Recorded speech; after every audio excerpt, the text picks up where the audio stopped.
My paper is called The Breath of Life, and it's on on air pollution and how it affects low socioeconomic communities and vulnerable populations. Air is the single most crucial resource in the world, and then we as a collective society cannot live without it. No living organism on this blue planet can live without it. Air pollution is a significant environmental issue that has detrimental effects on the earth and a variety of organisms that dwell upon it. This includes low-income communities and people of color. By raising awareness of these health impacts, we can advocate for policy changes and cleaner, healthier environments for all individuals where they live. Air, water, and light are among the most crucial resources in the world. Air pollution is a massive environmental issue that unfortunately affects some populations more than others. The effects are detrimental to humans and all the organisms fighting to survive around us. So, that's me. Growing up in a small town, I regularly enjoyed the beauty of the outdoors. The issue of air pollution hits close to home for me, which has led me to become passionate about its effects on a global level. I remember not ever having to worry about spending time outside, or like even noticing pollution outside, especially as a young kid. We had no cares in the world and didn't realize our earth was going down a path of decline. I was fortunate enough to have opportunities and abundance in my life, but not all people have the same types of freedoms and opportunities. And I have had like experiences with some family members who live in poor areas that have been affected by their surroundings, industrial processes, and have been recipients of unclean air and air pollution. The significant rise in factories and manufacturing plants over the last decade has contributed to releasing a cocktail of harmful chemicals and particulate matter into the atmosphere. The smell of chemicals linger in the air as a constant reminder of the environmental impact that human activities have on people. And no matter where we live, we all share the same air. Here we go. So air pollution is at the heart of social injustice and global inequality, and I have a little picture from the American Lung Association that shows women and children are some of the most vulnerable, the elderly, and low-income groups. Nearly 70% of air pollution-related deaths occur in low and middle-income countries due to unprecedented rapid increase in the number of vehicles and other reasons. Air infiltration affects all of us, but more so vulnerable populations. This includes children, elders, pregnant women, disabled, people of color, and low socioeconomic communities. The impacts of unclean air can exacerbate existing income disparities, further marginalizing these groups. Everyone has the right to clean air and a healthy living environment. Air pollution typically affects healthy individuals as well, but at a lower rate than the vulnerable ones.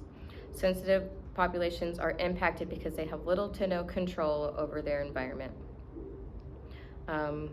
These communities are more likely to suffer from respiratory illnesses, cardiovascular problems, and other health issues because of exposure to these pollutants. They can lead to higher healthcare costs, missed work or school days, and a decreased quality of life. Yes. I really like this quote from the American Lung Association because it really highlights the environmental injustice that air pollution can be. Scientists have speculated that there are 3 broad reasons why disparities may exist. First, groups may face a higher exposure to pollution because of factors ranging from racism to class bias to housing marketing dynamics and land costs. Typically, these people live in like inner city or like areas that kind of have like not been rebuilt or low infrastructure and things like that. Pollution sources tend to be located near disadvantaged communities, increasing exposure to harmful pollutants. Second, low social position may make some groups more susceptible to health threats because of factors related to their disadvantage. Lack of access to health care, grocery stores, and good jobs means poor job opportunities, dirtier workplaces, and higher traffic exposure. And these are among the factors that could handicap these groups and increase the risk of harm. And finally, existing health conditions, behaviors, or traits may predispose some groups to greater risk. And I'd like to point out that a lot of people don't get to decide what they're born into, and so a lot of the things that they have access to are not the same as others.